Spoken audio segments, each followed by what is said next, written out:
Então vamos começar, Miguel. Olha, para já, obrigado por teres aceito este convite. É a segunda entrevista desta série. Epá, eu decidi começar, um amigo meu, Gonçalo Reis, que me aconselhou, e eu acho que ele tem razão. Vou começar sempre com a mesma pergunta e sempre da mesma maneira, que é, epá, se tu fosses o Moisés, qual era o mandamento que tu tinhas para a sociedade contemporânea? Só um, não é preciso 10. Ele era 10. Pá, o que é que tu achavas que era importante? É uma pergunta engraçada. Por acaso ocorreu-me imediatamente o mandamento que proíbe que se levantem falsos testemunhos, que no fundo é uma espécie de glosa sobre o problema da mentira e da verdade com relevância social e com relevância política. E todos os outros mandamentos são importantes, incluindo, mas enfim, isso era outra conversa, um dos que eu podia escolher também é o da proibição da idolatria, também era interessante nós... Isso é super interessante. Era interessante nós Isso é uma coisa nossos... que não acontece aqui nas entrevistas, que o entrevistado não idolatra os entrevistados. Mas o entrevistador não idolatra. Mas paradoxalmente a nossa sociedade moderna está a encontrar recursos e mecanismos típicos da idolatria. E da idolatria, de certa maneira, degenerada, aquelas que foram combatidas pelos grandes monoteísmos. Mas, enfim, para não estar a ir por aí, eu diria esse é importante porque nós vivemos hoje, atualmente, ameaças muito sérias a direitos de liberdade que considerávamos conquistados, adquiridos e indiscutíveis, como o da liberdade de expressão e da liberdade de pensamento. E, nesse sentido, o modo como nós temos agora de recuperar uma cultura pública que respeite a liberdade para pensar e para explicitar os nossos pensamentos em público para obter uma reação de debate e não de calúnia, e não de intimidação, e não de retaliação, que é o que se está a passar cada vez mais nas democracias ocidentais. Acho que vale a pena escolher esse mandamento para chamar a atenção para algo de muito perigoso, para uma espécie de rampa deslizante muito perigosa por onde nós estamos a cair, sem que a gente se dê muito bem conta. Quer dizer, já que estás a falar sobre isso, fala-me sobre esta nova proposta que o PS pôs em cima da mesa de alguma maneira, fazer uma monitorização das redes sociais. Onde é que tu achas que as coisas devem estar, em termos de Bem, isso é uma ameaça terrível às nossas liberdades, por várias razões. Em primeiro lugar, porque essa monitorização é um exercício de vigilância de atos discursivos das pessoas. É suposto um governo democrático não o fazer, nem querer fazê-lo. Quer dizer, nós podemos ter razões de segurança nacional para vigiar discursos de mobilização para praticar violência, atentados terroristas e tudo mais, mas isso cabe às instituições judiciais e de investigação policial. Aqui, neste caso, é o governo como um órgão político que, em nome de uma suposta higienização do discurso de ódio, que será definido, evidentemente, pelos governantes, e, portanto, será uma seleção conveniente do que é o discurso de ódio. Eu posso dizer que no Parlamento, eu estive no Parlamento, eu assisti a muitos discursos de ódio dentro do Parlamento. E na altura não havia partidos de extrema-direita lá representados. E são de deputados e de partidos que, enfim, gozam de todas as liberdades como devem gozar, mas não havia outra maneira. Por exemplo, no Partido Comunista, eu assisti, ninguém me contou, defendeu crimes do Stalin. Defendeu no Parlamento crimes do Stalin. Isso configura um discurso de ódio. Eu acho que deve haver liberdade para se defender os discursos de ódio. Acho que isso é abominável. Agora, o que se está a dizer é que, como se tivessem surgido recentemente na sociedade portuguesa e na sociedade ocidental, novas modalidades de discurso de ódio que implicam uma intervenção política. Só para acrescentar isto, e com toda a franqueza também tenho que dizer o seguinte: eu não confio no Partido Socialista, que é quem governa, para monitorizar as liberdades políticas. Nem nenhum partido. Mas não confio particularmente no Partido Socialista, não confio. Nos partidos que se têm revezado na governação, eu não posso mas comprar. Aí tu estás o Partido Socialista já deu provas. Mas aí tu estás um bocadinho a contradizer-te. Eu acho que a lei tem que ser abstrata e aplicada a todos. Ou seja, portanto, não o que deve tu estás a haver dizer, portanto, tu não podes confiar em nenhum partido, não podes confiar em ninguém para te pôr eu não quero limites, que nenhum partido, não quero que nenhum partido se dedique a essa atividade. Nenhum. O Partido Socialista fez esta proposta para, enquanto governo, andar a monitorizar. E, enfim, talvez os apoiantes desta proposta dirão não, mas é só para discursos de ódio que serão muito circunscritos. E o que eu estou a dizer, eu não confio no Partido Socialista para estabelecer essa circunscrição do que é realmente um discurso de ódio daquilo que não é. Não confio por isso simplesmente. Porque já deram provas. Então, no fundo, tu achas é que é assim... não deve haver qualquer tipo de ação sobre o que as pessoas dizem, sim, eventualmente alguma ação sobre o que as pessoas fazem, sobre o agir. Claro, de acordo com os trâmites normais do Estado de Direito, claro, que já acontece. Claro, e que se houver algum tipo de ação sobre o que as pessoas dizem, isso remete para o Poder Judicial. Evidentemente, mas isso já está na lei, quer dizer, a lei que pune determinados incitamentos à violência ou ao ódio, já tudo existe. Agora o que se está a tentar fazer, criar é uma nova vaga, percebes? Portanto, já não está aqui em causa um problema de segurança das pessoas, ter um fascista qualquer ou um comunista qualquer a dizer vamos matar aqueles tipos, vamos pilhar-lhes as lojas por serem judeus ou por serem burgueses. Essas eventualidades estão acauteladas na lei portuguesa há muito tempo. O que está agora em causa é uma nova vaga da higienização daquilo que nós podemos pensar e dizer. Isso é de uma gravidade sem nome. Quer dizer, é como se nós não tivéssemos aprendido nada. Andamos sempre a citar o George Orwell e os seus discípulos. E não tivéssemos aprendido nada. É como se nós estivéssemos a perder confiança na vitalidade das nossas instituições e dos nossos valores democráticos e, hipocritamente, em nome desses valores democráticos, estamos a imitar o pior dos sistemas totalitários. E repara, isto nunca é uma simples intromissão cirúrgica na linguagem pública. Nunca é isso só. Há muito mais em causa quando tu interferes na linguagem pública. Nós passaremos, para facilitar agora a nossa discussão, muito rapidamente das palavras aos atos. Muito rapidamente. Excluindo pessoas, excluindo grupos de pessoas, excluindo ideias. No fundo, criando uma espécie de nova inquisição para intimidar pessoas. E agora, nós queremos saber, e é isso que me assusta, é se interpretamos as nossas democracias como regimes políticos da diversidade humana ou se, pelo contrário, que é o que estão a tentar fabricar neste momento, um regime da conformidade humana. Então vamos falar aqui da tua atividade como...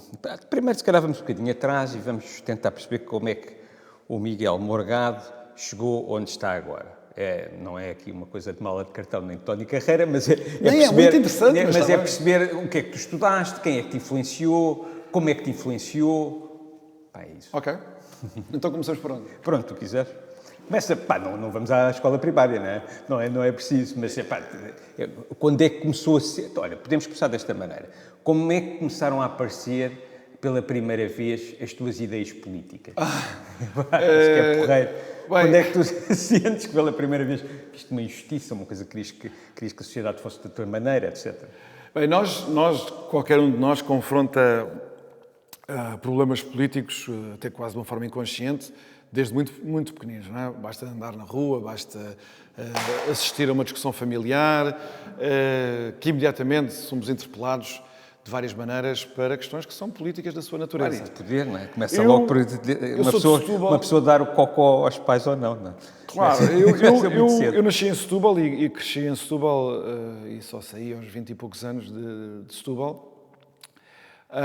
E o que eu posso dizer da minha muito incipiente experiência política como adolescente era de que senti sempre um desejo de não me conformar a ideias não examinadas defendidas pela maioria. Naquele caso, nos anos 80, em Setúbal, as ideias não examinadas da maioria, na minha escola, dos meus colegas, dos meus professores, das famílias dos meus colegas, eram ideias esquerdistas e algumas muito esquerdistas. Eu, por isso, sempre, desde miúdo, embora nunca tivesse tido uma adolescência dedicada a ler, como aos miúdos, não ia ler e não sei o quê, não, era um bocado mais ativo do que isso. Eu sempre tive este desejo de rebelião contra aquela conformidade, naquele caso em Setúbal, esquerdista, sufocante. E, portanto, eu nunca tive nenhuma tentação esquerdista, nunca. Claro que também como miúdo eu não sabia bem o que é que eu andava a pensar, sabia que aquilo era uma coisa que me repugnava até. por razões, enfim, primárias, no sentido de elementar. Quer dizer, parecia-me que o esquerdismo, isso é uma coisa que eu continuo a acreditar hoje, que o esquerdismo, nas suas várias matizes, é uma forma de organizar intelectualmente a hipocrisia e a irresponsabilidade pelas nossas decisões. Mas, enfim, se quiseres, falamos sobre isso mais adiante. E depois, foi quando fui para a universidade. Sim, mas os movimentos de esquerda foram super importantes ao longo da história, não é? Como? Os movimentos de esquerda foram super importantes sempre ao longo da história. Claro que foram. Claro que foram. E o Ocidente não seria o Ocidente sem os movimentos esquerdistas e a democracia atual não seria a democracia atual sem os movimentos esquerdistas. Isso é bom. Quer dizer, faz parte da história, eu não sei se a gente pode fazer um julgamento. Eu, por exemplo, não tenho muitas lealdades ao passado das direitas europeias. Não tenho nenhumas. Acho que houve coisas... Nem é preciso falar dos totalitarismos. Acho que houve coisas que me repugnam nas direitas europeias no século XIX e no século XX. E já nem sequer é preciso de falar dos totalitarismos. Eu sempre procurei cultivar essa distância crítica relativamente até àquilo que poderiam ser os meus ascendentes. E eventualmente mesmo até ao sítio onde tu te encontras. Claro, eu sempre tive chamei-lhe um desejo de rebelião, porque quando era mais novo acho que não era nada intelectualizado e, portanto, era uma coisa visceral. Portanto, se chamava desejo de rebelião. Hoje procuro que seja uma coisa intelectualmente mais sofisticada e, portanto, não lhe chamo rebelião, mas de distanciamento crítico. Nós precisamos de criar sempre, para sermos livres, para sermos interiormente livres, nós precisamos de criar distanciamento crítico sobre aquilo que é nosso, incluindo sobre o nosso tempo. Não é só o tempo passado, mas sobre o nosso tempo. É muito difícil criarmos distanciamento crítico, como nós estamos a ver, pelas coisas que nos estão a acontecer, sobre o nosso tempo, sobre aquilo que nós somos. E isso eu procuro fazê-lo, quer dizer, isto exige uma certa disciplina. Depois, quando é que começa a aparecer já uma reflexão? É na universidade? É na universidade, não é antes disso. Eu não posso reclamar como as outras pessoas que aos 12 anos leram... Não, aos 12 anos não li nada. Claro. Foi a universidade que verdadeiramente me abriu para um mundo maravilhoso que eu desconhecia, que é o mundo intelectual. E primeiro no curso de Economia, que eu tirei, que eu escolhi por um desejo de compreensão dos mecanismos básicos, que eu pensava que eram os mecanismos básicos da sociedade. Depois percebi que isso era uma grande ingenuidade, mas foi importante para mim. E por isso, por eu ter percebido que era uma grande ingenuidade pensar que os mecanismos económicos eram os mecanismos básicos da sociedade, é que eu percebi que tinha que estudar outra coisa complementar à economia, que se coordenasse com o que eu tinha aprendido em economia e que foi a filosofia política. Ok. Diz-me uma coisa, tu como professor,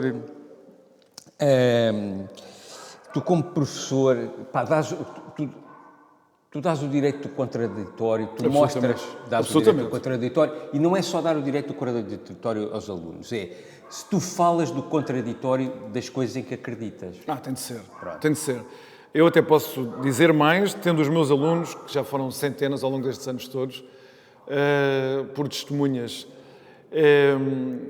Uma lição que se aprende com o Max Weber, um grande sociólogo do princípio do século XX. É muito importante deixar as nossas considerações ideológicas à porta da sala de aula. Okay. E isso vale para o professor e vale para os alunos. Tornas-te um cientista. Mas não é uma questão de eu ficar neutro perante as grandes questões do mundo, não é isso. É evitar que os vieses pessoais condicionem a nossa curiosidade e a nossa vontade de saber. O que a ideologia faz, as convicções e as próprias convicções morais, as convicções políticas fazem, é limitar o nosso desejo de saber. Portanto, nós temos de abordar o saber limpando a secretária que temos à nossa frente. A nossa secretária às vezes está com papéis, com coisas que deixámos ali, com um pacote de bolachas que nós já acabamos de comer.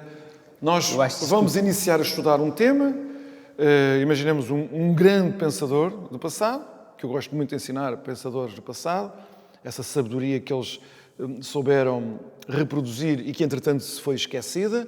E eu peço aos meus alunos para olharmos para aquilo com um olhar fresco.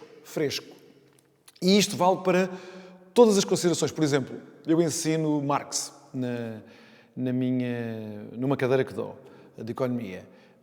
E que foi um autor que eu sempre gostei e sempre estudo há muitos anos e aprendi sempre muito com ele. Acontece com frequência alunos, eu tenho muitas testemunhas disto, serem lá marxistas. Imediatamente dizer, mas o marxismo, treta, alunos que são claramente mais à direita e tudo mais. E eu faço, aliás, como depois, quando ensino autores identificados hoje mais com a direita contemporânea, alunos mais esquerdistas que imediatamente falam do neoliberalismo, não sei o quê. E eu peço sempre a mesma disposição às duas partes. Primeiro vamos aprender com estes autores. Nós temos primeiro de aprender com eles e só depois de os conhecermos bem, de termos aprendido com eles, podemos então perder tempo a ver qual é as carências, as lacunas que eles inevitavelmente também terão no seu pensamento. Mas as coisas têm que seguir esta sequência. E muitas vezes faz o contrário, não é? Portanto, limpar-nos de preconceitos que estão associados às nossas convicções ideológicas, às nossas convicções morais, é fundamental para termos diante de nós o horizonte de saber aberto.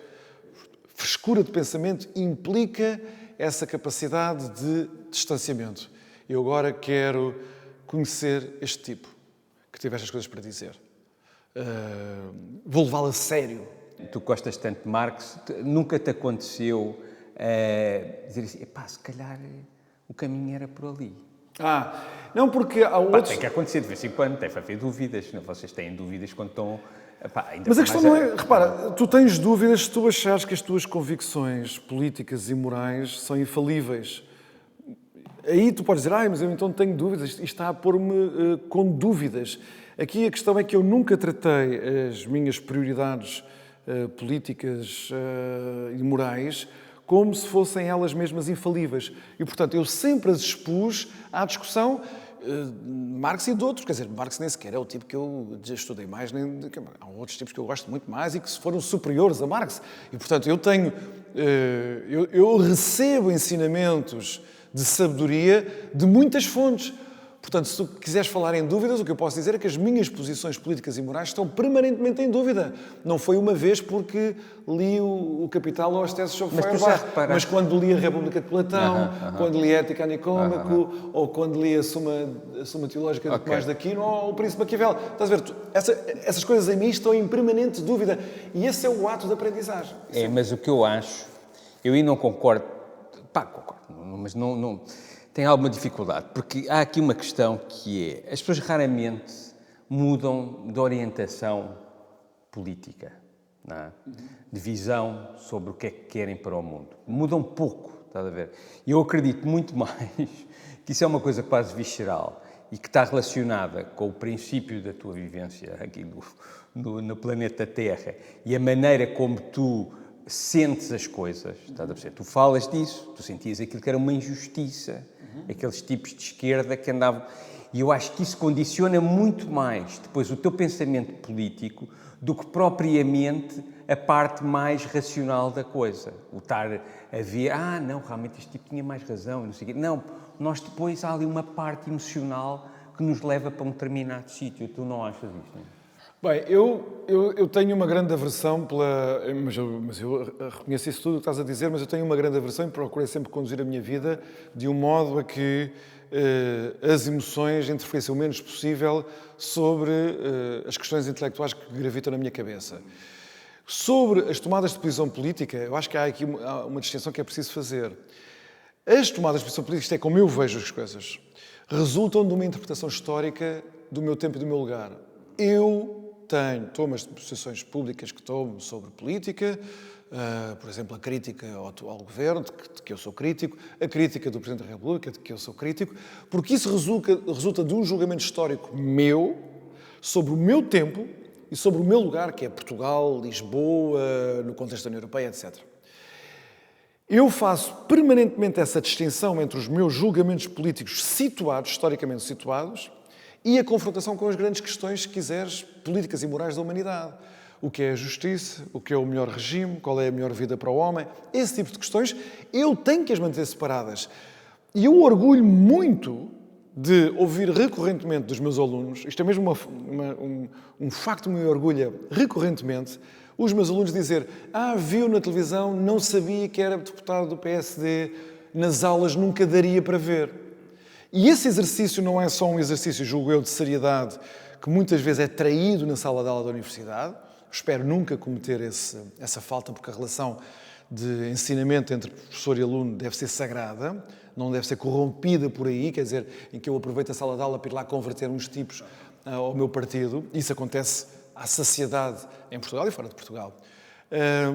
Mas, mais importante até do que isso, é garantir que existe esta separação entre uma reflexão que é puramente intelectual sobre questões imensamente complexas que estão em debate há pelo menos 2500 anos, as grandes questões da justiça, o que é a justiça, a liberdade, o que é a igualdade, etc., por um lado, e por outro, de cada um de nós, como cidadão, ser forçado de uma maneira ou de outra a fazer um julgamento político sobre o seu tempo e o seu lugar. Em quem é que eu vou votar?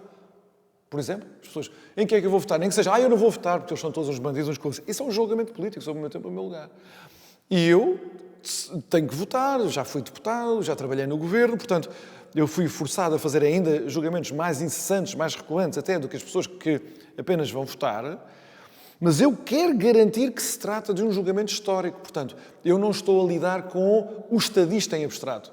Estou a lidar, neste caso, com o Primeiro-Ministro, que é aquele que se chama António Costa, que antes chamava-se Pedro Passos Coelho, e eu faço um julgamento sobre ele em concreto, sobre António Costa, ou sobre Pedro Passos Coelho em concreto. Diz-me uma coisa, tu és muito associado à direita observador, que é o que me falas. Direita observador? Direita observador. O que é direita observador? Do jornal relacionada com... O observador está cheio de gente de esquerda. Espera cá. Isso é lindo, porque é a malta de esquerda, o observador, tem gente liberais, de observador, alguns são a malta de direita, esses gajos do observador, pá, a redação, são esquerdistas e pá... Não, mas tem gente de esquerda. Mas não interessa. Isto aqui, vê só esta parte como caricatura. Okay. O que interessa agora é, até porque eu não acredito, acho que dentro do observador há de haver milhões de nuances e de milhões de coisas, e era a segunda parte da questão. E a pergunta mesmo é, onde é que o Miguel Morgado se posiciona politicamente hoje em dia? Hoje é dia 15, no dia 15... Mas é uma resposta muito simples, porque eu escrevi um livro a dizer isso mesmo. Ok, mas é isso que eu quero que fique agora. Publiquei um livro em 2017 chamado O Conservadorismo do Futuro, onde eu faço uma proposta minha, sobre como o conservadorismo deve ser interpretado e, portanto, por contraposição às formas como o conservadorismo tem sido apresentado nos últimos 200 anos e que eu digo que esta é a minha linha. É muito simples. Não podes só resumir um bocadinho? Posso, mas acho que vamos estar aqui um bocadinho de tempo. Não sei. Talvez não. Eu não vou o que eu falo no conservadorismo do futuro, porque o conservadorismo, enfim, sem entrar agora em detalhes, aqueles que nós conhecemos até agora historicamente, eu chamo-lhes o conservadorismo do passado, tradicionalista, olhar para o passado, que nós temos que aprender com o que vem de trás e não mexer no que vem de trás, basicamente isto. E depois um conservadorismo do presente, quer dizer, uma ligação imediata ao tempo presente, porque ele é familiar e nos constitui como familiaridade. Eu acho que esses conservadorismos do passado e do presente foram fruto de determinadas ocasiões históricas. O primeiro, a reação à Revolução Francesa, o segundo, a reação ao comunismo soviético. Acho que estão caducos. Acho que filosoficamente já eram fracos antes, mas estão caducos politicamente hoje. E eu acho, então, se havia um do passado, um do presente, eu não tenho que haver um do futuro. Quer dizer, um que olhe para as transformações futuras com uma amizade que os outros dois não tinham. Okay? Portanto, um conservadorismo que as pessoas podem pensar que é paradoxal. Manter só o que é válido para o futuro. É haver uma orientação para a conservação de bens humanos, não só que nos são legados pelo passado, mas por aqueles bens humanos que nós ainda nem sequer os conhecemos e que virão no futuro. A minha ideia é um bocadinho essa. Claro, depois isto é mais complexo, mas a ideia é um bocadinho esta. Esse é o meu posicionamento. Okay. Eu nunca gostei de alinhar em grupos e que me confundissem com grupos. Claro. Mas isso é exatamente a parte da questão, que é... Eu não acredito que, dentro do Bloco de Esquerda há pessoas a pensar muito diferente. Claro, dentro do PS também. Dentro do PSD também. No PSD eu posso testemunhar que há muita gente a pensar muito diferente. Portanto, a ideia é exatamente essa, não é? Há uma coisa que eu não gosto nada, é mitificar a realidade, não é? A realidade é complexa. nós todos andamos a tentar simplificá-la, mas a realidade é mesmo complexa e tem muitas variáveis, muitas nuances, e por isso é que eu queria que tu falasses sobre isto. Tu já mostraste publicamente que tens ambições políticas, a essa altura falou-se que tu candidataste à presidência do PSD. A pergunta é mais do lado engraçado, que é assim, o que é que uma pessoa faz para ser presidente do PSD? Ou pelo menos, o que é que tu fizeste na altura? O que é que tu fizeste na altura? Tu telefonaste às conselhias? Olhaste mais para fora ou para dentro? O que eu quero dizer com isto? Que é olhar mais para dentro do partido, como é que eu ganho o partido para ser, ou dizer, vou ganhar popularidade fora, e como o Trump, que a essa altura os gajos vão ter que me pôr como presidente porque eu ganho eleições. Queria que me falasse um bocadinho sobre isso. Porque tu tens atividade política, a minha experiência não é generalizável, quer dizer, outros candidatos à presidência do PSD... Não, mas eu agora estou a falar de ti. Ok, mas é só para fazer esta qualificação, que foi a minha experiência e de que eu sou assim, um tipo também um bocadinho, às vezes, estranho. Eu vinha de um trabalho no governo, fui assessor do então Primeiro-Ministro Pedro Passos Coelho, e depois fui deputado e vice-presidente da bancada parlamentar na legislatura entre 2015 e 2019. E isso deu-me uma posição de destaque dentro do PSD e representante do PSD na comunicação social, que, enfim, faz sempre ganhar alguma notoriedade. O que eu tentei fazer para tentar ser, enfim, é mesmo tentar ser candidato a presidente do PSD, foi conhecer o partido pelo país, pelo território. Portanto, fui a muitas conselhias, falar a grupos de pessoas. Às vezes ia falar a um canto do país a 10 pessoas, a 15 pessoas. Os militantes que estavam empenhados e que estavam interessados em ouvir-me. E aprende-se muito com isso. Aprende-se muito sobre o país. Disso? Gostas dessa... Eu gosto muito porque eu não tenho paciência para as reuniões solenes do partido, os Conselhos Nacionais, os Congressos, não tenho paciência. Mas conhecer estas pessoas, algumas das quais têm histórias incríveis de militância e dedicação política, pessoas completamente anónimas, que ninguém conhece, de generosidade, de décadas, estão ali durante décadas sem ninguém lhes agradeça, sem ter um cargo, sem ter... E são pessoas que fizeram o PSD desde 74 até hoje, e se aprendem muito com isso. E aprende-se até... Eu sou sujeito a muitas provas de humildade também, não é? Temos a mania que estamos em Lisboa e vamos à televisão, somos uns espertalhões, e depois temos que ir, se calhar, a Ponte Lima, ou à Guarda, ou um sítio qualquer, e levas uma lição de humildade ali de pessoas que tu nunca pensaste conhecer. Isso é ótimo, isso é uma experiência riquíssima. Mas depois, como é que isto se faz? Tu telefonas para a conselhia e dizes, ou conheces lá uma pessoa... Eu não precisava, porquê? Porque como eu tinha essa notoriedade... Não se fala às vezes. Mas é como eu tinha essa notoriedade, não é? Eram as pessoas que me convidavam. Eu nunca fui a nenhum sítio do aparelho do PSD, conselheiros ou distritais, sem ser convidado expressamente por essas. Nunca liguei a ninguém, olha, posso ser eu quero ir falar convosco. Nunca fiz isso. Porque nunca precisei. Quer dizer, não estou a censurar quem o faz. As pessoas são menos conhecidas, não é? Isso acontece e eu nunca precisei disso. Portanto, eu era convidado. Olha, Miguel, podes vir à Póvoa do Varzim para o mês que vem? Vamos lá acertar uma data. Ou ao Seixal, ou ao Faro. Era assim. E dá para correr o país todo dessa maneira. Okay. Nessa altura andaste a correr o país todo? Sim. E pronto, conheces isso tudo. Depois... E tentas trazê-los para ti, ou não? Tentas dizer, eu tenho aqui um programa... Sim, isso eu tento dizer. Porque eu acho que deves ter que apresentar duas coisas, que é, eu sou capaz de ganhar Portugal, não é?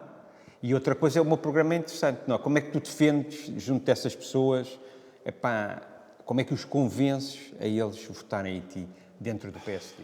Bem, eu tinha aqui uma dupla apresentação que fiz de forma regular. Eu sou crítico do atual estado de coisas no país, na governação socialista, mas internamente na liderança do meu partido. Portanto, eu tinha que começar por dizer às pessoas, ouçam, eu tenho estas críticas a fazer e dessas críticas resulta a linha que eu proponho. Basicamente era este o esquema, a estrutura da coisa que eu fazia. Procurava falar há pouco tempo, 20, 30 minutos, Porque depois há intensas sessões de perguntas e respostas. Pessoas que vão lá e querem perguntar o que querem e fazer comentários, não é? E criticaram-me. Por exemplo, não é segredo para ninguém que eu, desde 2018, desde que o Rui Rio foi eleito, que eu sou crítico do Rui Rio como presidente do PSD, eu ia a essas conselhias, ou a essas distritais, ou o que fosse, e havia lá gente que apoiava o Rui Rio e que se revia na direção do Rui Rio. E essas pessoas chegavam lá e diziam assim, ó Miguel Morgado, não tens razão, ou não, você não tem razão, porque e o Rui Rio é bem melhor do que isso, E nós discutíamos, e nós falávamos. E foi sempre uma coisa extremamente civilizada. Nas reuniões solenes do PSD com Conselhos Nacionais é que não é civilizado. Não é civilizado porque, enfim, porque as pessoas não sabem jogar limpo em política, mas eu nem quero falar muito sobre isso. Quero dizer é que não, mas a vida... é a segunda parte da pergunta, que é, essa parte é a parte das bases, etc. Mas depois tu também... eu não percebo muito de política, eu nem sei porque é que estou a fazer estas entrevistas, mas agora estou a fazer charme, mas também estou a brincar. Mas o que eu quero dizer é que, assim, sempre ouvi dizer que, assim, para ser presidente do PSD tem que se ter o aval do Marcelo Rebelo de Sousa e do não sei quê, e tem que se telefonar, e eles dizem, não, esse gajo não vai agora, esse gajo vai depois, esse gajo ainda não está preparado, eu não gosto. Isso no PSD já não existe. Olha que não é o que eu tenho ouvido de pessoas de dentro do PSD. Não, no PSD já não existe, mas é um sinónimo de crise do PSD, atenção. Ok. O PSD foi um partido sempre dos chamados barões, durante 35 anos, os barões desapareceram. E isso, a meu ver... Achas que o Marcelo não é um barão do PSD? O Marcelo não tem qualquer influência na vida do PSD. As pessoas iludem-se quanto a isso. O PSD e o Partido Socialista também, mas o Partido Socialista tem disfarçado isso melhor por causa da sua manutenção no poder. Isso disfarça muita coisa. Mas o PSD foi um partido que encolheu. Portanto, é um partido que tem cada vez menos notáveis regionais. O PSD tinha, nos anos 80, nos anos 90, notáveis regionais, pessoas que na sua região eram conhecidas. O Eurico Melo. O Eurico Melo era dos mais famosos, lá de cima, mas em todo lado havia um ou outro. Dominavam regionalmente. Que dominavam regionalmente porque eram reconhecidos na sociedade. Esse ponto é muito importante. Não quer dizer que fossem pessoas angelicais, não, podiam ser até uns trafulhos, não é esse o ponto. Mas eram reconhecidas regionalmente pelas populações. Podiam não ser presidentes de Câmara, podiam não ser nada disso, mas eram reconhecidos, vocês sabiam que eles eram, é o tipo do PSD, é o tipo que manda no PSD. Isso já não existe no PSD, o PSD está completamente atomizado. Tu estavas a dizer que isso é mau. E eu estou a dizer que isso é mau porquê? Porque o PSD, ao ir encolhendo cada vez mais, e eu acho que o Rui Rio tem acelerado esse encolhimento, o PSD fica nas mãos de uma camada intermédia, já não são os barões que já não existem, mas de uma camada intermédia de pessoas que, tendo 100, 150 militantes do seu lado, conseguem decidir o destino das eleições nos seus distritos e, portanto, das eleições nacionais. Onde o Marcelo Rebelo de Sousa não chega. O Marcelo Rebelo de Sousa é um caso que, enfim, é presidente, mas ele não tem nenhuma influência no PSD. E depois deste mandato, então, menos terá. Por exemplo, Cavaco Silva, que foi um presidente tão influente no PSD, tão marcante no PSD, não tem nenhuma influência no PSD, nenhuma, zero. Isto tem que nos levar a pensar que há aqui uma trajetória que começa muito mais cedo no PSD do que no PS. No PS, quando Mário Soares era vivo, Mário Soares era um kingmaker, não há dúvida nenhuma, tinha influência. Mário Soares, enfim, não é segredo para ninguém hoje, destruiu o seguro. E o Costa agora é bastante influente no PS. Mário Soares, entretanto, morreu e, portanto, há aqui vamos ver que processo de transição é que há do Partido Socialista, mas o Partido Socialista também tem incluído na sua militância, na maneira como as coisas o facto dos líderes locais do PS ninguém os conhecer, não serem reconhecidos na sociedade, a trajetória é muito semelhante à do PSD. Tem sido disfarçada porque o PS é poder e, portanto, tem muitas prebendas para oferecer aos seus militantes e, portanto, vai mais gente a querer ir para lá, não é? Isso é sempre assim. No caso do PSD, começou mais cedo e mais rápido, e não é bom. Isso quer dizer que as influências magisteriais no PSD estão desaparecidas. E eu acho que isso se viu com muita clareza nas eleições de 2018, em que, depois de uma liderança também muito marcante como a de Pedro Passos Coelho, abandonar o cargo, o PSD precisa, Pedro Passos Coelho, que já era uma renovação, tipo novo, é um primeiro-ministro muito novo, etc., o PSD precisa de continuar essa renovação e os candidatos que aparecem são candidatos do passado, Pedro Santana Lopes e Rui Rio. E o PSD fica condenado a uma escolha entre dois líderes do passado. Mas é porque eles dominam essa espécie de aparelho. Por causa dessa configuração, que já não resulta de debate político, já não resulta de interação com a sociedade, resulta de arranjos que são feitos de conveniências locais desligados daquilo que nós consideramos a política no sentido mais amplo do termo. Por isso é que eu digo que isso é um mau sintoma e é uma trajetória que tem de ser invertida no PSD, para salvar o PSD desse cinzentismo, desse aparelhismo e por aí adiante. E tu achas que o Pedro Passos Coelho, de alguma maneira, esse sim ainda é um barão e a sombra dele ainda faz sombra sobre o PSD? Bem, o Pedro Passos Coelho, por ser novo e por ter sido líder, enfim, há pouco tempo, foi até líder até 2018, não é? até fevereiro de 2018, ele ainda tem muita influência. Ou seja, se ele quiser exercer influência, ele pode exercê-la. Ele não tem exercido essa influência conscientemente. Está em casa, está na vida dele, não quer saber agora de militância partidária nenhuma, mas ele é, enfim, isso toda a gente sabe, não é um segredo sequer no PSD e fora do PSD, toda a gente sabe, nos mídias, o Presidente da República também sabe, no PSD, no Partido Socialista toda a gente sabe.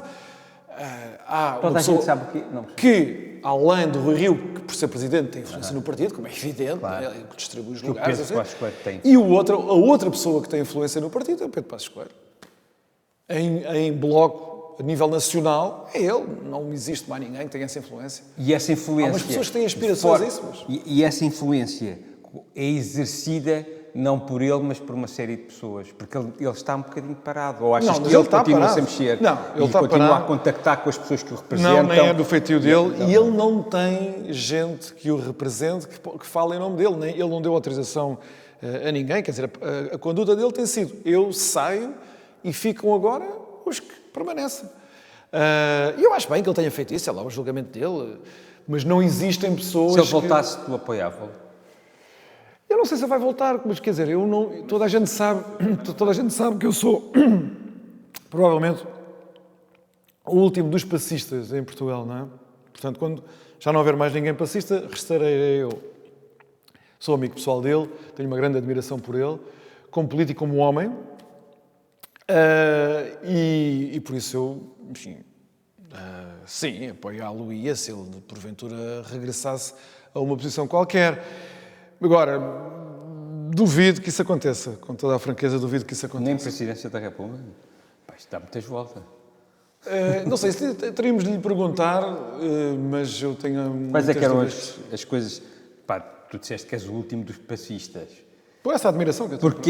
Porque o Pedro Passos Coelho, eu acho também pelas circunstâncias e por algum azar, não é que eu seja um admirador, mas acho que, como estava a falar, eu não gosto nada de mitos, não é? E eu acho que ele teve também algum azar, não é? Porque ele ganha as eleições, mas perde o poder e depois entra numa estratégia de dizer que veio o diabo e acabou por não vir bem o diabo e as coisas correram bem e ele ficou um bocado arrumado e ficou um bocadinho ele como o diabo, não é? Acho que é um bocadinho a imagem com que ele herdou, mas eu acho que é uma coisa mais circunstancial, não é? E depois isto, como estavas a dizer, a gente nas sociedades quer ter as coisas bem resolvidas e quer ter heróis e quer ter as coisas compartimentadas e vilões. E ele ficou claramente na parte dos vilões. E eu mesmo não simpatizando particularmente, também não acho justo que essa história... o que é que tu achas que o Pedro Passos Coelho tinha de diferente no PSD, que fez com que o PSD conseguisse ganhar as eleições e que, a teu ver, dirigisse bem o país durante aqueles 4 anos? E depois ganhou as eleições. Deixa-me só dizer 2 coisas a título preambular. Em primeiro lugar, eu não acho que ele seja um vilão. Não, espera. Eu não acho que a sociedade... Deixa-me só reformular. Okay. Não acho que a sociedade portuguesa o veja como um vilão. Eu acho que a esquerda o vê como um vilão, que é uma coisa muito diferente. Claro. O país ainda não é só a esquerda. Claro. Eu acho que ele, neste momento, é o herói da direita. Mas ele teve muito a perder durante aquela altura. Deixa-me só dizer isto. Eu acho que ele é o herói da direita. Das várias direitas. Se as direitas ainda têm um herói, é ele. Que pode nunca mais regressar. Mas eu acho que é ele, não tem mais ninguém. Portanto, eu acho que ele não é visto pela sociedade portuguesa como um vilão. A esquerda fez o possível por o retratar como um vilão. Em segundo lugar, deixa-me só fazer também uma correção, que eu sei que é inútil e faço a toda a hora, mas sei que é inútil. Ele nunca disse que vinha aí o diabo. Eu estava lá. Esse foi um discurso que ele fez. Mas em política o tom é o coisa mais importante. Mas então deixa-me só dizer como é que isso aconteceu. Porque aí também ficas com um bocadinho com o tom das diferenças entre ser o PSD a governar relativamente a quando é o Partido Socialista a governar. Ele fez um discurso, na altura, foi em Quarteira, no Pontal, que é a chamada rentrée do PSD todos os anos. Há muitos anos que essa é uma tradição. E ele fez um discurso onde estava a apelar à mobilização das pessoas do PSD, porque íamos ter muito trabalho no ano seguinte. Íamos ter muito trabalho e vai ser o diabo lidar com este trabalho todo. Ele não estava a dizer que vinha o diabo e o país ia cair. Isso foi interpretado dessa maneira porque ele também não o disse de uma maneira clara, é verdade. Mas o que eu acho... Mas deixa-me só dizer isto. Eu dou um exemplo sobre o que aconteceu hoje, em contraste. O António Costa foi ontem a Budapeste. Foi negociar com o Viktor Orbán. Ok? O António Costa, o Partido Socialista e os seus aliados no governo, o Bloco de Esquerda e o Partido Comunista, têm zurzido no PSD há anos, desde há anos para cá, incluindo o António Costa, porque o Orbán é líder do Fidesz, claro, partido, e está no PPE, onde o PSD e o CDS também estão. Claro. O António Costa foi lá não só pedir coisas ao Orbán, como disse isto. Eu, António Costa, concordo que não deve haver mais censuras aqui à questão do Estado de Direito na Hungria, porque o importante é nós termos os tais dinheirinhos europeus para virem para Portugal, porque nós estamos aqui numa crise económica catastrófica. Então, António Costa, subjetivamente não me interessa, objetivamente disse, nós trocamos a defesa dos valores do Estado de Direito e da democracia, que eu, António Costa, sempre disse que estava em risco na Hungria, por dinheiros europeus. Foi isso que ele disse. Eu vendo uma coisa por outra. Hoje, só para ver como as coisas são diferentes, relativamente a um que não disse que vinha aí o diabo, mas depois apareceu as parangonas que vinha aí o diabo, hoje tu lês o Jornal Público, que faz uma reportagem sobre o António Costa em Budapeste, que faz ONS, quer dizer, cita palavras do António Costa em Budapeste, e não há uma palavra sobre o modo como ele desdisse e traiu, enfim, a luta que a esquerda e a direita do PPE têm feito contra o Fidesz e contra o Orbán, em Budapeste ontem. Mas as pessoas percebem também. As pessoas percebem e têm consequências políticas, essas coisas. Eu acho que as pessoas percebem. Eu acho que há uma assimetria. Sim, ele vai falar com o holandês, ele irrita-se muito e diz que aquilo é tudo, que eles são incríveis e que não dão dinheiro e depois vai lá. As pessoas percebem. Eu acho que as pessoas, os portugueses comuns têm uma vida muito dura. Tem um cotidiano de trabalho, de reveses pessoais, de baixos salários, de infortúnios pessoais, que não os faz pensar em política. As pessoas não têm a vida que eu, Miguel Morgado, e tu, Miguel Labinho, têm o lazer, o conforto material para pensarem nestas coisas, para darem atenção ao que o António Costa disse, ao Pedro Passos Coelho, etc. Portanto, as pessoas vivem dos impulsos que recebem, de momentos televisivos, que às vezes até por engano recebem nos telejornais. Mas isso a política é assim. Pedro Passos Coelho disse às pessoas do secundário em 2011 ou 2012, disse que as pessoas do secundário, porque nós temos uma população de estudantil cada vez mais pequenina, porque fazem-se poucos filhos em Portugal, e portanto não há lugar para todos os professores. E ele disse, se calhar os professores têm que começar a pensar em opções lá fora, na CPLP, não sei quais. Espera. António Costa disse exatamente a mesma coisa. Pedro Passos Coelho ficou com a etiqueta que tinha mandado os portugueses emigrar. António Costa não ficou com a etiqueta. Portanto, há um tratamento assimétrico que faz com que depois a gente construa determinadas representações do herói e do vilão. Mas há uma coisa que tens que admitir, é que o PST do Passos Coelho, nessa altura, foi politicamente desastroso. Politicamente desastroso depende, quer dizer... Não teve, eu acho que houve um momento particularmente desastroso. E não foram esses... O António Costa também já os teve. O António Costa também já os teve. Mas é que os rótulos não ficam, percebes? Mas o ponto é esse. As pessoas precisam de se fazer escolhas políticas. E os políticos têm que pensar neles. É verdade. Eu estou só a falar da parte política. Política. Eu acho que o PSD geriu politicamente mal aquele período. E eu acho que é muito importante que se faça esse julgamento sobre o modo como os políticos gerem esses momentos e a sua passagem pelo poder. Acho que é igualmente importante perceber quais são os mecanismos com que os políticos, através dos quais os políticos ganham rótulos. Claro. E esse é um debate que também... Que é um debate vivo em todo o lado. Em todo o lado. Mas em Portugal, por acaso, faz-se menos por razões que também nós sabemos. Mas só para ir direto à tua pergunta sobre porque é que ele tinha sido um bom governante. Claro. Se calhar vamos falar sobre o Dark Side primeiro e o Bright Side a seguir, que assim depois sais bem. Que é, como é que passou pela cabeça, eu não sei se tu nessa altura estiveste envolvido na decisão política de manter sempre o apoio ao André Ventura na candidatura à Câmara de Louros? Manter sempre o apoio. Repara, o que aconteceu com o André Ventura... Porque o CDS acho que saiu a essa altura, não é? Deixou de apoiar. Só saiu quando ele fez lá as declarações sobre os ciganos, não é? O André Ventura... Ele era afiliado no PSD, acho eu, na altura. André Ventura era militante do PSD há anos.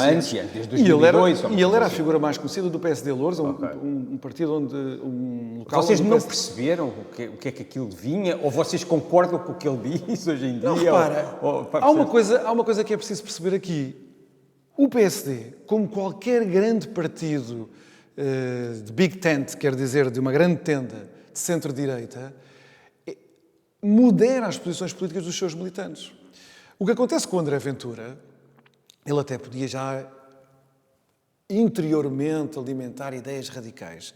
Mas o que acontece é que quando ele sai do PSD, ele ganha um espaço para se radicalizar. É isso que as pessoas têm que perceber. As pessoas dizem, deixa-me acabar aqui, eu acho que este ponto é muito importante. Essas pessoas devem ser corridas do PSD, mesmo que não tenham demonstrado inclinações não é preciso correr, basta não deixar que seja o candidato. Mas o que é preciso ver é que estas pessoas que estão... A mesma coisa se acontece no Partido Socialista, quando vão para o Partido Comunista ou para o Bloco de Esquerda. O PSD tem um efeito moderador sobre as opiniões dos seus militantes, dos seus simpatizantes. Tu, se tens uma inclinação pessoal para radicalizares, mas se fores militante do Partido Social Democrata, tu sabes que para estares integrado também tens que te ajustar. Mas ele já estava, o discurso dele mas não estava. Ele fez o seu caminho, não é?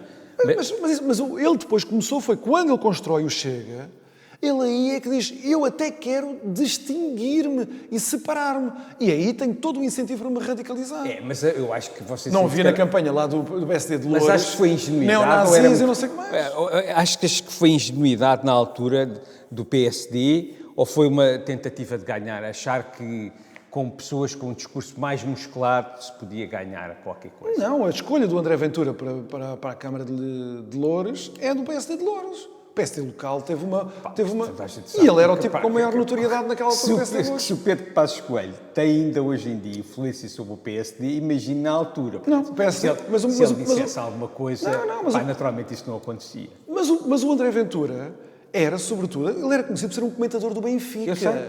Não era conhecido por ser... Mas ele já dizia umas grandes chafardices mesmo nos programas de futebol, não é? Mas quem é que não diz nos programas de futebol? Mas quer dizer, ele aí não se distinguia dos outros. Por basta assistir a um debate sobre futebol. Mas estamos a falar do que ele disse na altura, durante a campanha, ao serviço do PSD, sobre os ciganos. Portanto, aí não é uma alucinação, é uma coisa real. Sim. Quando vocês avaliaram isso, eu não fiz avaliação nenhuma. O que é que tu achas que o Pedro Passos Coelho, quando olhou para aquilo, pensou?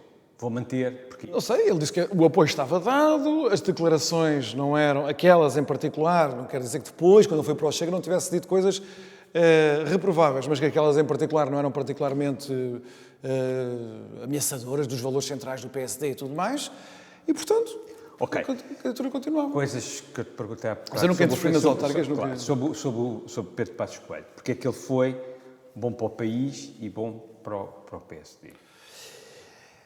Enfim, ele foi, no momento em que nós herdámos um programa de assistência negociado pelo Partido Socialista de desastre iminente do país, as pessoas já não se lembram, mas em 2011 discutia-se abertamente, aqui na Europa, de que Portugal teria de sair do euro juntamente com a Grécia, o que seria um desastre para nós, económico, social e político. Ele foi a única pessoa, no país inteiro, provavelmente, que percebeu exatamente qual seria a sequência cronológica dos acontecimentos para que Portugal pudesse sair para a recuperação dentro da zona euro como uma democracia europeia sem estar radicalizada politicamente. Se nós formos analisar o que acontece desde 2011, primeiro, os atuais governantes, os que estão hoje no governo, foram os que negociaram o programa de assistência, vão-se embora e imediatamente, após sair do poder, adota uma postura destrutiva de demarcação relativamente àquilo que eles próprios tinham negociado. O programa tinha sido mal negociado. Não estava ajustado às necessidades do país. E há uma decisão inicial logo que Pedro Passos Coelho tem que fazer quando é Primeiro-Ministro, logo, em junho. Se fica com aquele programa, apesar de ele estar desadequado, ou se pede um segundo programa, um segundo resgate, ainda mal o primeiro tinha começado. Naquelas circunstâncias, em 2011... Tu trabalhavas já... Sim. Era seguir o caminho da Grécia. Era ter um desastre como a Grécia teve, que nós não tivemos. Pedro Passos Coelho poupou o país inteiro ao desastre grego. Esse é o primeiro ponto. Ele, e só ele, porque mais ninguém, de facto, percebeu como é que isto ia correr. Nem ninguém dentro do próprio governo. Paulo Portas não percebeu que quis pôr a andar, não é? Mas nem o Vítor Gaspar também não percebeu, não é? O Vítor Gaspar também achou que tudo tinha falhado. Portanto, ele poupou Portugal, os portugueses, cada um dos portugueses, ao desastre que aconteceu na Grécia. E, se calhar, é uma coisa pior do que aconteceu na Grécia, porque se nós tivéssemos tido o desastre grego com o desastre português, a mesma coisa a ocorrer em simultâneo, provavelmente Portugal e a Grécia tinham mesmo saído da zona euro. Assim, como Portugal se aguentou, pôde-se tratar a Grécia, como a Alemanha dizia, nas palavras dos alemães, como um caso especial, que teve circunstâncias especiais. Depois, como o Pedro Passos Coelho explicou no dia da saída do programa, em maio de 2014, não é? Quando há a saída limpa, que também toda a gente dizia que não era possível fazer a saída limpa do programa, etc., ele explica qual Até mesmo dentro do PST, algumas pessoas não acreditavam. Por isso é que eu estou a dizer, ele foi okay. E ele explica porque é que nós fizemos o que fizemos. Em maio de 2014, ele explica, no fundo, ele diz qual é o significado político daqueles 3 anos. E o significado político é, do mesmo modo que em 74, quando houve a Revolução do 25 de Abril, os portugueses quiseram ser uma democracia ocidental, com uma economia social de mercado, num regime de liberdade de Estado de Direito, e esse era o grande projeto coletivo dos portugueses desde 64 até hoje, aquilo que nós fizemos entre 2011 e 2014 era uma reafirmação desse projeto. Porque seguir uma aventura como a extrema-esquerda queria, chavista ou sirizista, como o António Costa também queria quando foi para secretário-geral do PS, quando o Siriza ganha as eleições, em janeiro de 2015, o António Costa diz: e agora que o Siriza ganhou, nós vamos fazer a mesma coisa, não é? Claro que depois há o desastre grego, o segundo desastre grego em cima do desastre, e o António Costa tem que, enfim, fingir que não disse o que disse, no momento de total desastre político dele. Mas, enfim, ele diz: nós fizemos isto desta maneira para estarmos com os nossos aliados europeus, porque eles garantem-nos as estruturas políticas de um regime de liberdades, de democracia e de economia social de mercado. E os portugueses estão ao lado desse projeto. E não de outras aventuras terceiro-mundistas e chavistas, alternativas, revolucionárias. Esse é o significado político que ficou, do que nós fizemos naqueles 3 anos, que ficou corporizado na conduta dele. E essa conduta, que é marcada por um grande controle das emoções, das tentações, que vem da estrutura anímica dele, que é muito forte nesse aspecto, protegeu-nos de um grande desastre. A segunda parte do projeto dele nunca chegou a ser consumada, porque ele depois não consegue constituir governo, não é? Como tu sabes, em novembro de 2015, era de poder fazer um conjunto de reformas... Era fazer a mesma coisa que o PS está a fazer? Não. Não, claro que não, porque o Partido Socialista há 25 anos que governa da mesma maneira, que é gerir o momento presente. Portanto, não há nenhuma consideração sobre o futuro. O projeto do Pedro Passos Coelho era lançar um programa de reformas nos vários setores institucionais que permitissem atualizar as estruturas do país, na democracia, no Estado, no setor privado, nas instituições, que adaptassem o país para os desafios do futuro. O que acontece a Portugal desde há 25 anos, nós vamos para a terceira crise grave, esta talvez a mais grave, em menos de 20 anos, em 18 anos, isto não acontece a ninguém, porque o país não tem as suas estruturas internas preparadas para o que acontece no mundo, e é como se estivéssemos sempre a apanhar uma sova, quer dizer, as mudanças nunca são porque nós temos estruturas adequadas para acolher as mudanças, mas porque elas vêm com toda a violência. O país não pode continuar a viver assim. Eu digo isso aos meus alunos, eles vêm de uma geração, os meus alunos têm 20 anos ou 18 anos, eles nunca conheceram um país que não tivesse em crise. Isso não é normal. Podia-se dizer, não, mas tem sido uma fase negra da história da humanidade. É falso, é mentira.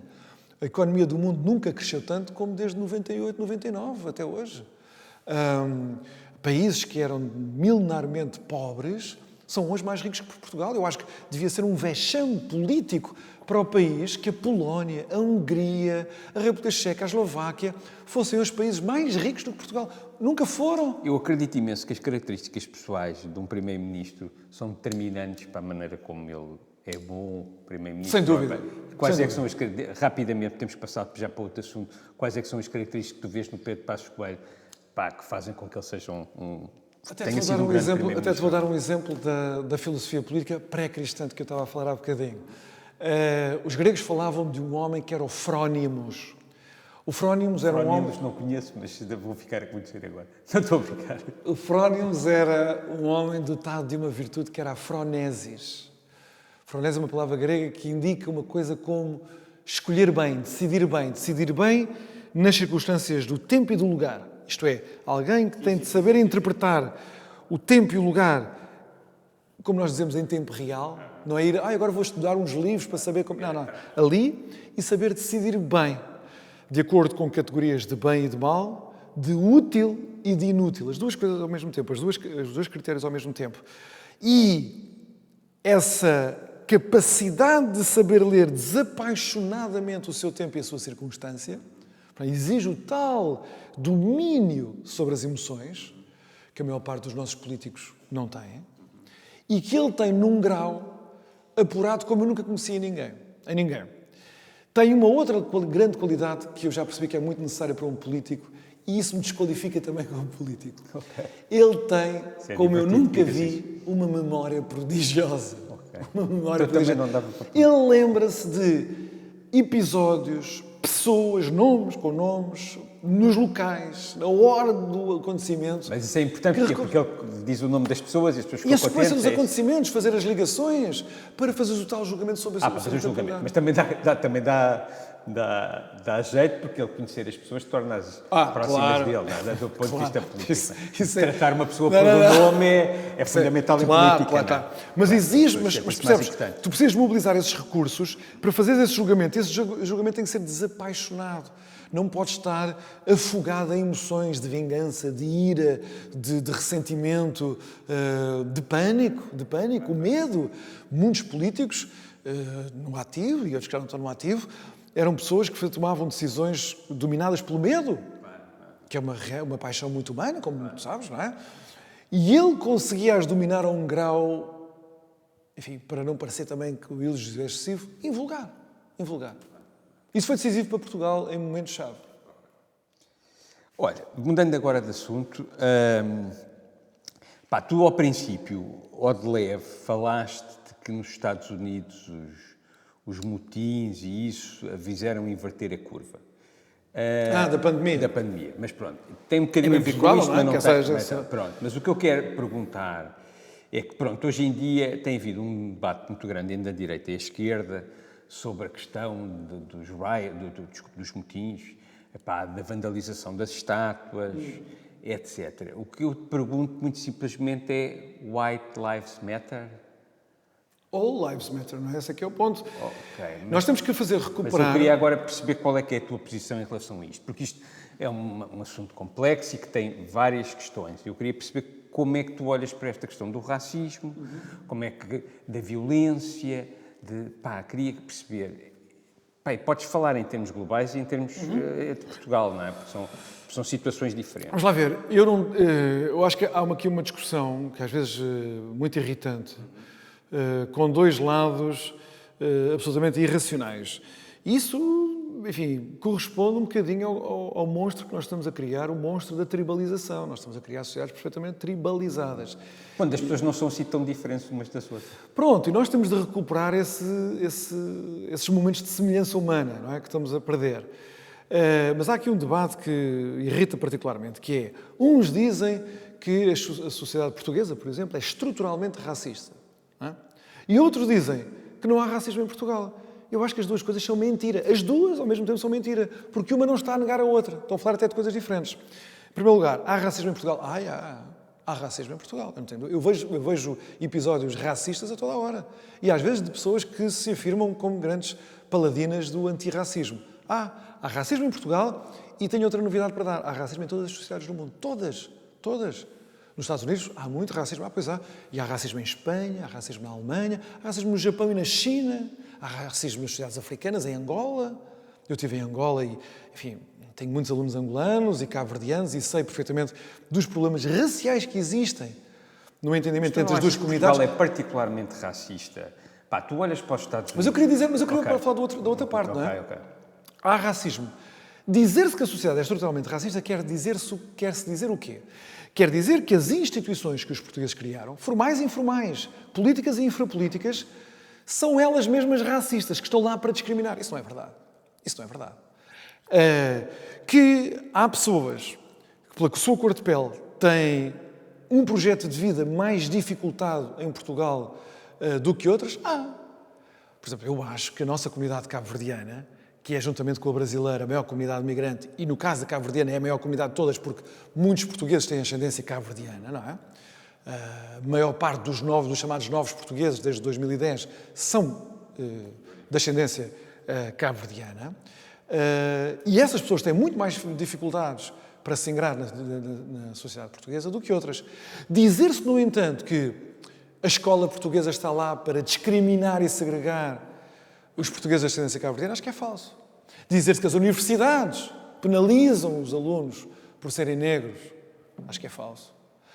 Não quer dizer que nós, na sociedade portuguesa, não encontremos pessoas no Estado, no setor privado, que, fruto dos seus preconceitos pessoais, que não façam vida negra a essas pessoas.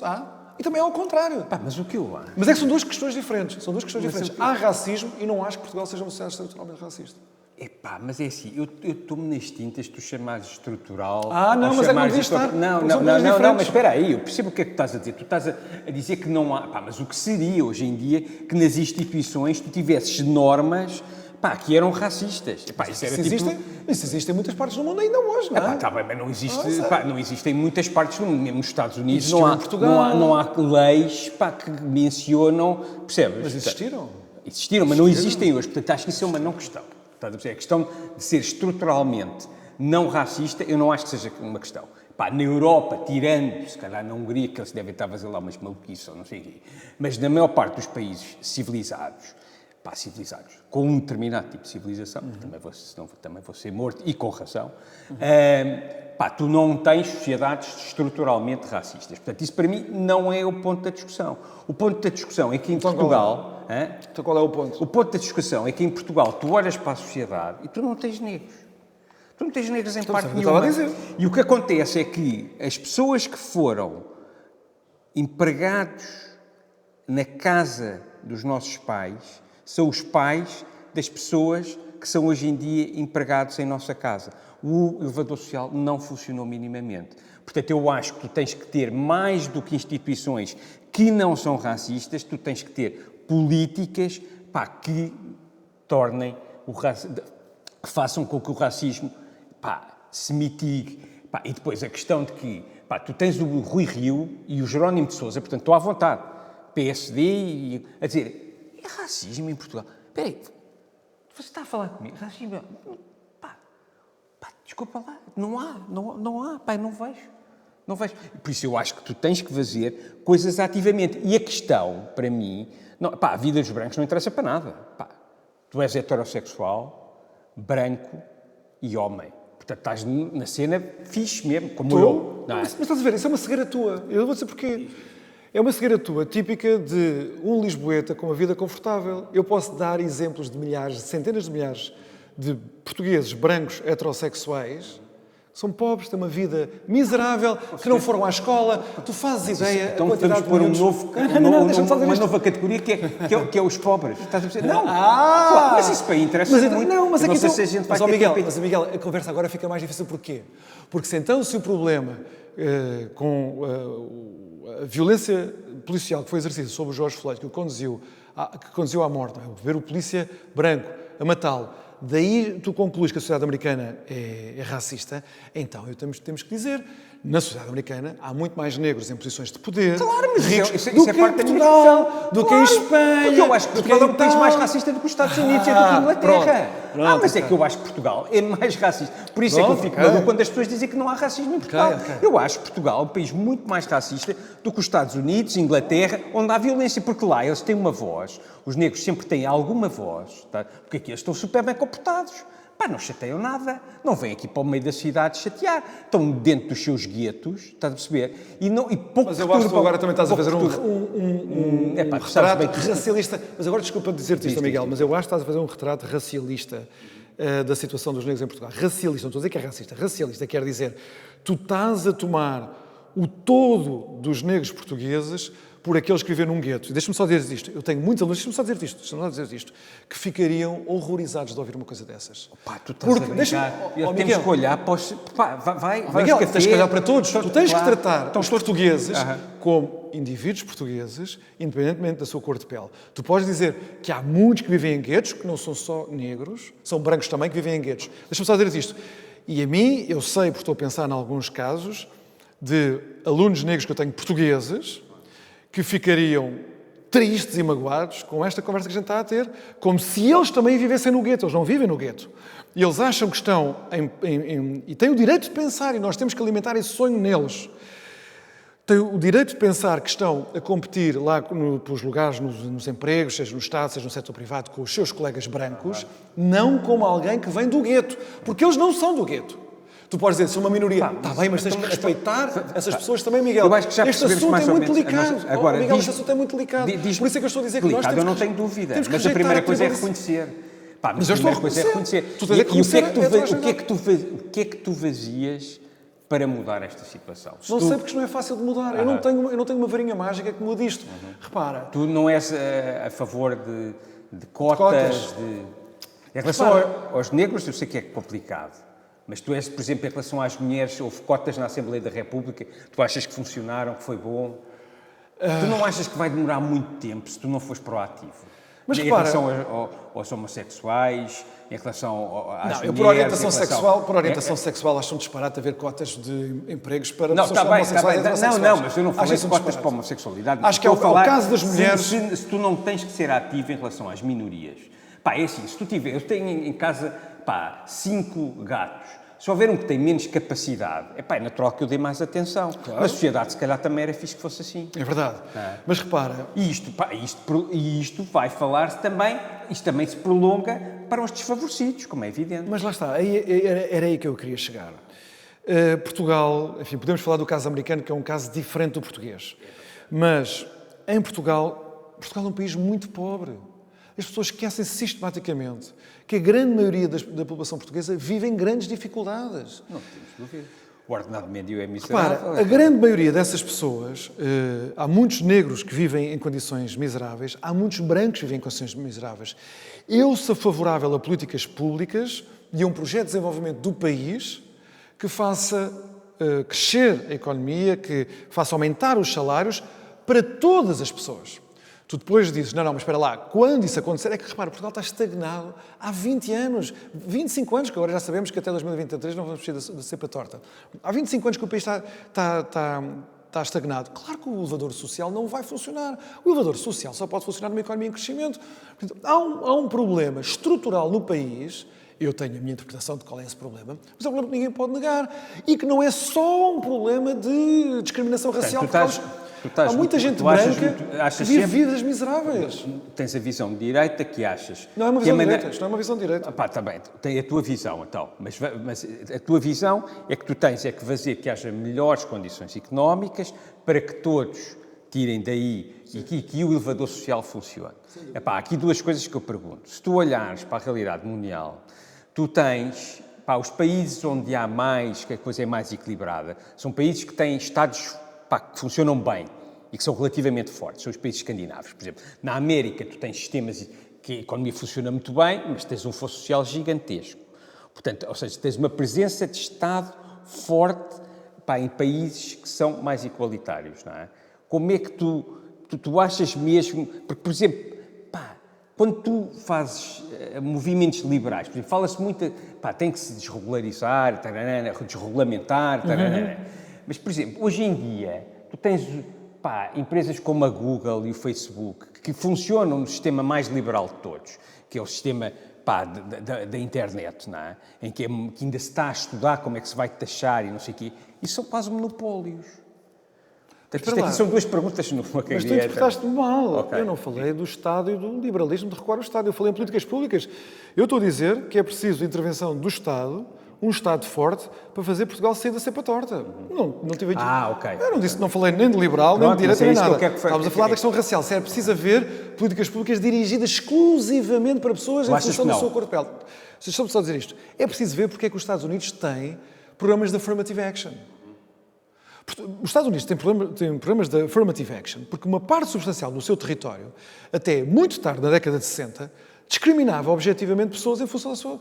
Repara, a Constituição americana dava o direito de voto a toda a gente. Nos Estados do Sul, liderados pelo Partido Democrata, pela esquerda, o que é que eles faziam? Quando havia eleições, arranjavam um conjunto de estratagemas para garantir que os negros não votavam. Eles diziam assim, só pode votar quem souber ler a Constituição, num bairro onde os negros não tinham ido à escola, porque eles não tinham permitido os negros irem à escola, portanto eram analfabetos. Você tem o direito constitucional, mas não sabe ler, não pode votar. Ou seja, os Estados Unidos tinham um problema dramático de desigualdade, de discriminação racial, que exigiu a intervenção do governo federal, do governo de Washington, que teve de enviar tropas. Enviou o Eisenhower na década de 50 para Little Rock por causa das escolas, e depois enviou o Kennedy e o Lyndon Johnson. Não é?